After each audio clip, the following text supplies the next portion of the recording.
एक क्वेश्चन है हमारे पास। 2 litre of an ideal gas at a pressure of 10 atm expends isothermally.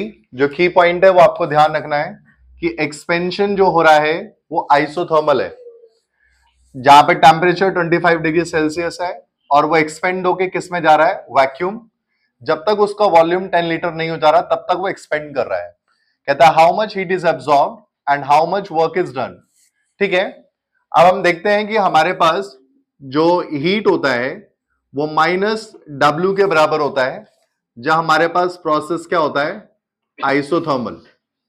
तो इस केस में हमें पता है जो W होता है वो हमारे पास प्रेशर ऑफ एक्सटर्नल इनटू में डेल्टा V होता है। तो यहां पे माइनस होता है वर्क डन के लिए, तो ये माइनस और ये माइनस कैंसिल आउट हो जाएगा, तो Q किसके बराबर हो जाएगा, प्रेशर ऑफ एक्सटर्नल इनटू में डेल्टा V।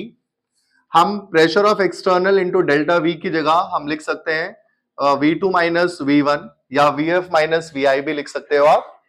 अब क्वेश्चन में आपको कहता है कि initially that was 2 litre and it has to expand till 10 litres. ठीक है, तो अब अपने पास जब हमारे पास आइसोथर्मल प्रोसेस होता है तो वहां के केस में जो प्रेशर ऑफ एक्सटर्नल होता है वो 0 होता है। अब हमारे पास V2 था 10 और हमारे पास इनिशियल वॉल्यूम था 2 लीटर, तो वर्क डन मतलब जो हीट हम पूछ रहे थे कि क्वेश्चन में कितनी हीट इसके अंदर एब्सॉर्ब होगी, तो हीट विल बी 0। और सिंपल सी बात है, जब एक फ्री एक्सपेंशन हो रहा है वैक्यूम के अंदर तो वहां पर वर्क डन भी 0 होगा, क्योंकि Q 0 है तो ऑटोमेटिकली उसके अंदर वर्क डन भी 0 होगा। तो ऐसे क्वेश्चंस में आपको यह ध्यान रखना पड़ेगा कि Q आइसोथर्मल प्रोसेस में क्या होता है। ठीक।